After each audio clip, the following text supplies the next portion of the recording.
Oh, les femmes affolées t'ont porté la nouvelle que Jésus ressuscité s'était montré à elle. Saurons-nous jamais le cri qui monta de ton cœur? Saurons-nous jamais le cri qui monta de ton cœur? Apprends-nous, Marie, à porter la vie du Seigneur. Apprends-nous le oui de ton cœur. Nous sommes réunis au nom du Père, du Fils et du Saint-Esprit. Amen. Le Seigneur soit avec vous. Bonjour. Aujourd'hui, on est lundi, le 26 avril, le lendemain de la fête du Bon Pasteur. Et nous avons cette fête ou cette mémoire de Notre-Dame du Bon Conseil. Oui, Isaïe a proclamé merveilleux conseiller, et Marie est celle qui a accompagné Jésus tout au long de sa vie, lui montrant le chemin à vivre, à connaître, mais aussi c'est elle qui a accompagné les apôtres lors de la résurrection. C'est elle qui leur a montré et appris à connaître ce Jésus qu'ils avaient côtoyé. Marie, notre conseillère, qui est de bons conseils pour chacune de nos vies, nous apporte à croire en Jésus-Christ. Et c'est pour cela que nous allons la souligner dans cette Eucharistie. Mais vous allez voir qu'on sera tout mêlé. C'est pas grave. Le Seigneur nous accompagne. Alors, prenons un instant. Préparons-nous à cette fête. Préparons-nous à cette célébration. Le Seigneur nous y attend.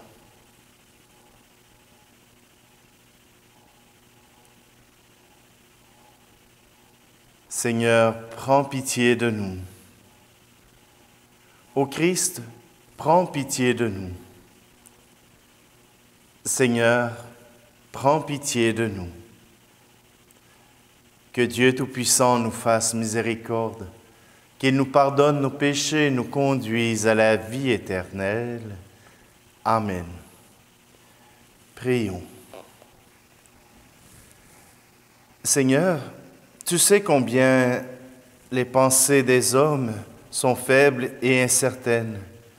Par l'intercession de la Vierge Marie, en qui ton Fils s'est incarné, donne-nous ton esprit de conseil, qu'il nous apprenne à voir ce qui te plaît et nous dirige dans nos travaux. Par Jésus le Christ, notre Seigneur. Amen. Lecture du livre des Actes des Apôtres, chapitre 11. En ces jours-là, les apôtres et les frères qui étaient en Judée avaient appris que les nations, elles aussi, avaient reçu la parole de Dieu. Lorsque Pierre fut de retour à Jérusalem, ceux qui étaient juifs d'origine le prirent à partie en disant « Tu es entré chez des hommes qui ne sont pas circoncis, et tu as mangé avec eux. » Alors Pierre reprit l'affaire depuis le commencement et leur exposa tout dans l'ordre en disant « J'étais dans la ville de Jaffa, en train de prier, et voici la vision que j'ai eue dans une extase. C'était un objet qui descendait. On aurait dit une grande toile tenue aux quatre coins. Venant du ciel, elle se posa près de moi. Fixant les yeux sur elle, je l'examinai, et je vis les quadrupèdes de la terre, les bêtes sauvages, les reptiles et les oiseaux du ciel. J'entendis une voix qui me disait « Debout, Pierre, offre-les en sacrifice et mange. » Je répondis « Certainement pas, Seigneur. » Jamais aucun aliment interdit ou impur n'est entré dans ma bouche. » Une deuxième fois, du haut du ciel, la voix répondit, « Ce que Dieu a déclaré pur, toi ne le déclare pas interdit. » Cela se produisit par 3 fois, puis tout fut remonté au ciel. Et voici qu'à l'instant même, devant la maison où j'étais, survinrent 3 hommes qui m'étaient envoyés de Césarée. L'Esprit me dit d'aller avec eux sans hésiter. Les 6 frères qui sont ici m'ont accompagné, et nous sommes entrés chez le centurion Corneille. Il nous raconta comment il avait vu l'ange se tenir dans sa maison et dire, « Envoie quelqu'un à Jaffa pour chercher Simon, surnommé Pierre. Celui-ci t'adressera des paroles par lesquelles tu seras sauvé, toi et toute ta maison. » Au moment où je prenais la parole, l'Esprit Saint descendit sur eux qui étaient là, comme il était descendu sur nous au commencement. Alors je me suis rappelé la parole que le Seigneur avait dite. Jean a baptisé avec l'eau, mais vous, c'est dans l'Esprit Saint que vous serez baptisés. Et si Dieu leur a fait le même don qu'à nous, parce qu'ils ont cru au Seigneur Jésus-Christ, qui étais-je, moi, pour empêcher l'action de Dieu? En entendant ces paroles, ils se calmèrent, et ils rendirent gloire à Dieu en disant, « Ainsi donc, même aux nations, Dieu a envoyé la conversion qui fait entrer dans la vie. » Parole du Seigneur. Mon âme a soif de Dieu, le Dieu vivant. Comme un cerf altéré cherche l'eau vive, ainsi mon âme te cherche, toi mon Dieu. Mon âme a soif de Dieu, le Dieu vivant. Quand pourrais-je m'avancer, paraître face à Dieu? Mon âme a soif de Dieu, le Dieu vivant. Envoie ta lumière et ta vérité, qu'elle guide mes pas et me conduise à ta montagne sainte, jusqu'en ta demeure. Mon âme a soif de Dieu, le Dieu vivant. J'avancerai jusqu'à l'autel de Dieu, vers Dieu qui est toute ma joie. Je te rendrai grâce avec ma harpe, Dieu, mon Dieu. Mon âme a soif de Dieu, le Dieu vivant. Alléluia, Alléluia, Alléluia, Alléluia. Je suis le bon pasteur, dit le Seigneur. Je connais mes brebis et mes brebis me connaissent. Alléluia, Alléluia, Alléluia, Alléluia.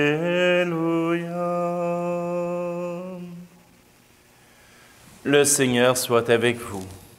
Évangile de Jésus-Christ selon saint Jean, chapitre 10. En ce temps-là, Jésus déclara, « Amen, Amen, je vous le dis, celui qui entre dans l'enclos des brebis, sans passer par la porte, mais qui escalade par un autre endroit, celui-là est un voleur et un bandit. Celui qui entre par la porte, c'est le pasteur, le berger des brebis. Le portier lui ouvre et les brebis écoutent sa voix. Ses brebis à lui, il les appelle chacune par son nom et il les fait sortir. Quand il a poussé dehors toutes les siennes, il marche à leur tête et les brebis le suivent, car elles connaissent sa voix. Jamais elles ne suivront un étranger, mais elles s'enfuiront loin de lui, car elles ne connaissent pas la voix des étrangers. Jésus employa cette image pour s'adresser aux pharisiens, mais eux ne comprirent pas de quoi il leur parlait. C'est pourquoi Jésus reprit la parole. « Amen, Amen, je vous le dis, moi je suis la porte des brebis. Tous ceux qui sont venus avant moi sont des voleurs et des bandits. mais les brebis ne les ont pas écoutées. Moi, je suis la porte. Si quelqu'un entre en passant par moi, il sera sauvé. Il pourra entrer. Il pourra sortir et trouver un pâturage. Le voleur ne vient que pour voler, égorger, faire périr. Moi, je suis venu pour que les brebis aient la vie en abondance. Acclamons la parole de Dieu. Le bon pasteur qui nous est présenté aujourd'hui dans cet évangile, c'est la porte. Nul ne peut aller à Dieu, nul ne peut aller au Père qu'en passant par Jésus-Christ. Et voilà que ces brebis le reconnaissent et il les reconnaît, il les connaît. Il est capable de dire lesquelles sont les siennes pour les faire sortir du pâturage. Des fois, il nous arrive, comme pasteur ou même comme chrétien tout simplement, de vouloir nous mettre à la place de Dieu, de vouloir nous-mêmes décider qui mérite le ciel et qui mérite l'enfer, de même décider qui est bon et qui est mauvais. Avec l'expérience, j'ai appris qu'il ne faut se fier aucunement aux apparences dans ces cas-là, car le cœur de Dieu regarde d'autres critères que ceux que nous pouvons penser et réfléchir. Ce n'est pas parce que quelqu'un parle bien qu'il est nécessairement plus près de Dieu. Ce n'est pas parce que quelqu'un est pauvre qu'il est plus proche de Dieu. Le cœur de chacun est examiné par Dieu, selon ses propres critères à lui, et il nous pardonne une multitude de fautes. Alors, n'ayons pas peur d'être vrais avec lui. Pourquoi j'arrive à ça? Parce que c'est dans les Actes des Apôtres. C'est ce que Pierre a vérifié lui aussi. Seigneur, je ne mettrai rien d'impur dans ma bouche. Il n'y en a jamais rien eu et il n'y en aura jamais. Et Dieu qui répond, pourquoi déclares-tu impur ce que Dieu a fait?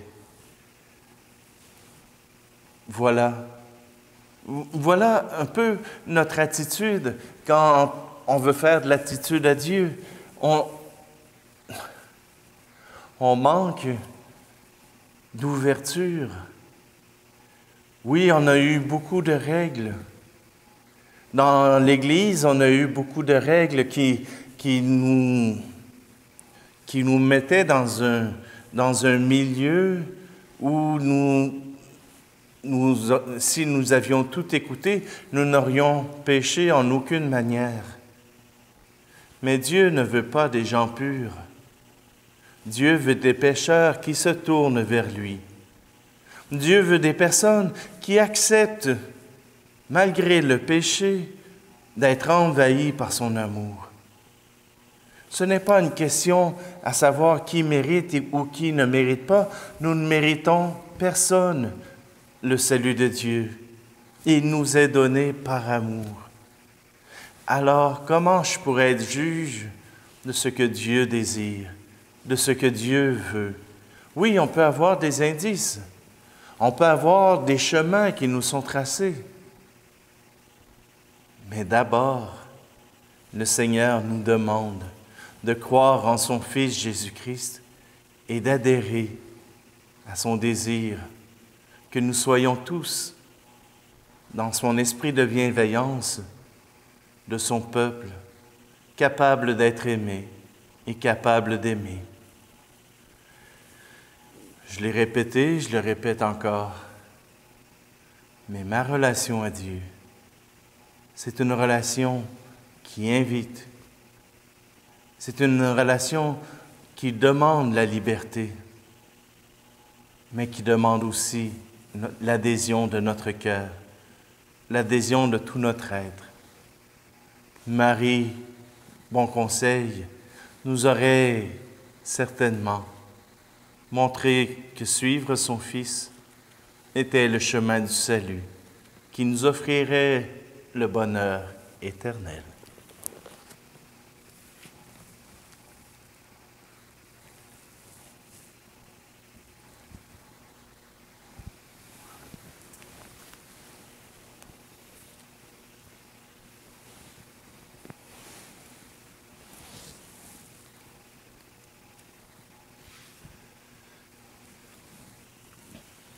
Seigneur, dans ces offrandes, nous demandons que ton Esprit Saint puisse nous aider à t'aimer, puisse nous aider à découvrir ta présence et nous aide à nous convertir chaque jour un peu plus vers toi. Tu es béni, Dieu de l'univers, toi qui nous donnes ce pain, fruit de la terre et du travail des hommes et des femmes. Nous te le présentons et deviendra le pain de la vie.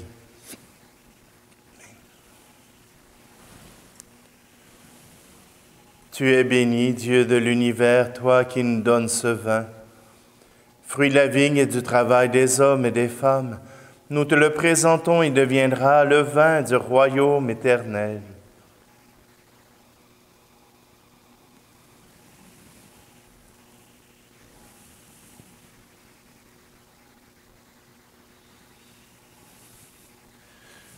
Prions ensemble au moment d'offrir le sacrifice de toute l'Église.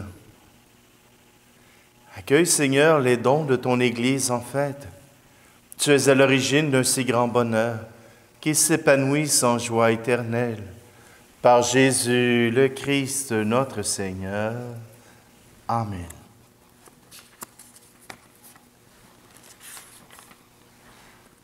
Nous retournons à Notre-Dame du Bon Conseil avec cette préface à la Vierge Marie. Le Seigneur soit avec vous. Élevons notre cœur. Rendons grâce au Seigneur notre Dieu. Vraiment, il est juste et bon de te rendre gloire, de t'offrir notre action de grâce toujours et en tout lieu. À toi, Père très saint, Dieu éternel et tout-puissant. En ce jour où nous honorons la bienheureuse Vierge Marie, nous voulons te chanter, te bénir et te glorifier, car elle a conçu ton Fils unique, lorsque le Saint-Esprit l'a couvrit de son ombre. Et gardant pour toujours la gloire de sa virginité, elle a donné au monde la lumière éternelle, Jésus-Christ notre Seigneur. C'est par lui que les anges célèbrent ta grandeur, que les esprits bienheureux adorent ta gloire, que s'inclinent devant toi les puissances d'en haut, et tressaillent d'une même allégresse les innombrables créatures des cieux. À leur hymne de louange, laisse-nous joindre nos voix pour chanter et proclamer. Tu es saint, Seigneur, ô notre Père, Père aux hommes et gloire à toi. Terre et ciel sont remplis de ta gloire, Hosanna au plus haut des cieux. Hosanna au plus haut des cieux. Béni soit celui qui vient au nom du Seigneur. Hosanna au plus haut des cieux. Hosanna au plus haut des cieux. Toi qui es vraiment saint, toi qui es la source de toute sainteté, Seigneur, nous te prions. Sanctifie ces offrandes en répandant sur elles ton esprit, qu'elles deviennent pour nous le corps et le sang de Jésus le Christ, notre Seigneur. Au moment d'être livré et d'entrer librement dans sa passion, il prit le pain. Il rendit grâce et le rompit, et le donna à ses disciples en disant, « Prenez et mangez-en tous.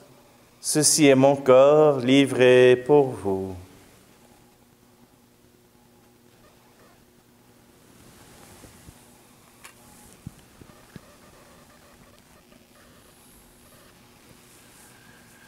De même, à la fin du repas, il prit la coupe.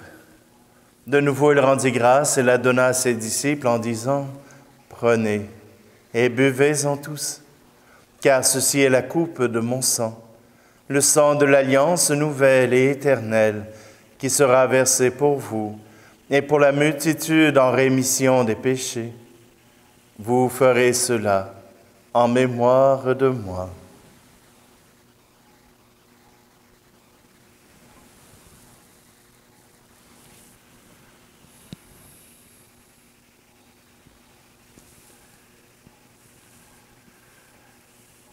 Il est grand le mystère de la foi. Nous proclamons ta mort, Seigneur Jésus. Nous célébrons ta résurrection. Nous attendons ta venue dans la gloire. Faisant ici mémoire de la mort et de la résurrection de ton Fils, nous t'offrons, Seigneur, le pain de la vie et la coupe du salut, et nous te rendons grâce car tu nous as choisis pour servir en ta présence. Humblement, nous te demandons qu'en ayant part au corps et au sang du Christ, nous soyons rassemblés par l'Esprit Saint en un seul corps. Souviens-toi, Seigneur, de ton Église répandue à travers le monde. Fais-la grandir dans ta charité avec le pape François, notre évêque Luc, et tous ceux qui ont la charge de ton peuple. Souviens-toi aussi de nos frères et sœurs qui se sont endormis dans l'espérance de la résurrection et de tous les hommes et femmes qui ont quitté cette vie. Aujourd'hui, nous te prions tout particulièrement pour Joseph Girard, pour Teresa Lisotte et pour Louise. Reçois-les dans ta lumière auprès de toi. Sur nous tous, enfin, nous implorons ta bonté. Permets qu'avec la Vierge Marie, la bienheureuse Mère de Dieu, avec Saint Joseph, son époux, les apôtres et les saints de tous les temps, qui ont vécu dans ton amitié, nous ayons part à la vie éternelle et que nous chantions ta louange par Jésus-Christ, ton Fils bien-aimé.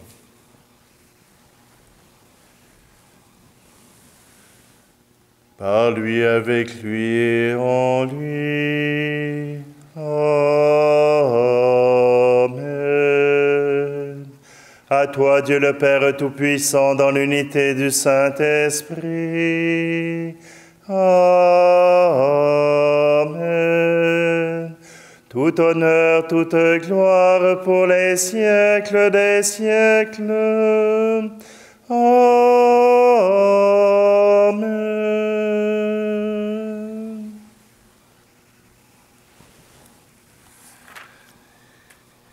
Et si faire confiance au Père était la porte d'entrée pour le ciel, cette prière nous y aide assurément.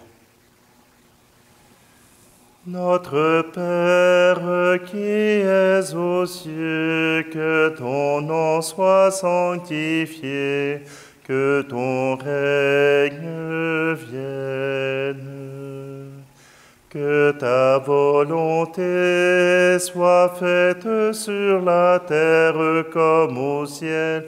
Donne-nous aujourd'hui notre pain de ce jour. Pardonne-nous nos offenses, comme nous pardonnons aussi à ceux qui nous ont offensés. Et ne nous laisse pas entrer en tentation, mais délivre-nous du mal.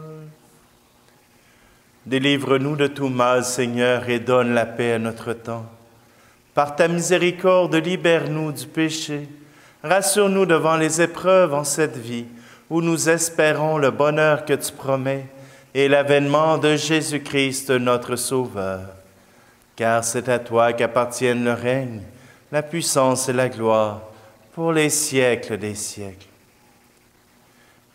Seigneur Jésus-Christ, tu as dit à tes apôtres, « Je vous laisse la paix, je vous donne ma paix. » Ne regarde pas nos péchés, mais la foi de ton Église, pour que ta volonté s'accomplisse. Donne-lui toujours cette paix et conduis-la vers l'unité parfaite, toi qui règnes pour les siècles des siècles. Amen. Que la paix du Seigneur soit toujours avec vous. Agneau de Dieu, qui enlève le péché du monde, prends pitié de nous. Agneau de Dieu, qui enlève le péché du monde, prends pitié de nous.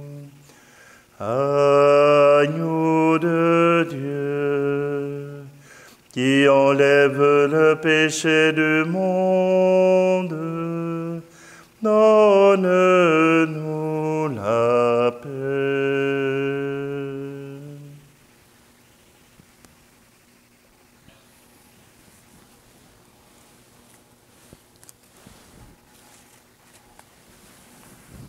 Heureuses les invités au repas du Seigneur.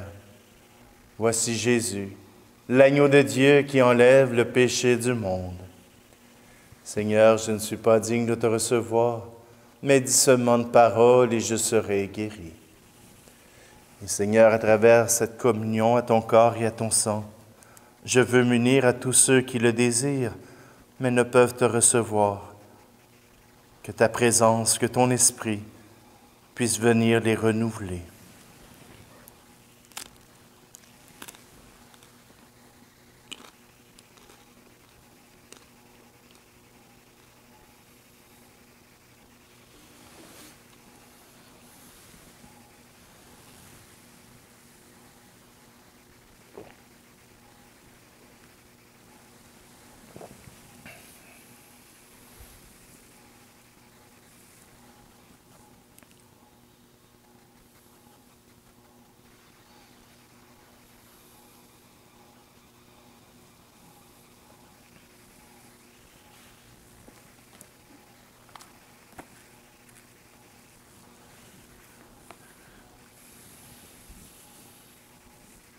Regarde avec bonté, Seigneur, le peuple que tu as rénové par tes sacrements.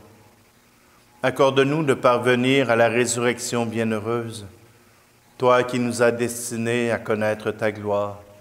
Par Jésus le Christ, notre Seigneur. Amen. C'est dans la joie que nous sommes invités à poursuivre notre journée, de savoir que le Seigneur nous accueille malgré même tous les tourments que nous pouvons nous affliger personnellement. Le Seigneur nous aime et il nous apporte son esprit. Le Seigneur soit avec vous et que Dieu Tout-Puissant vous bénisse, lui qui est Père, Fils et Esprit Saint. Amen. Allez dans la paix et la joie du Christ. Seigneur Jésus, envoie ton esprit comme une rosée descend du ciel. Seigneur Jésus, répands sa fraîcheur dans nos cœurs d'enfants. Seigneur Jésus, envoie ton esprit comme une rosée descend du ciel. Seigneur Jésus, répands sa fraîcheur dans nos cœurs d'enfants. Seigneur Jésus, envoie ton esprit comme une rosée descend du ciel. Seigneur Jésus, répands sa fraîcheur dans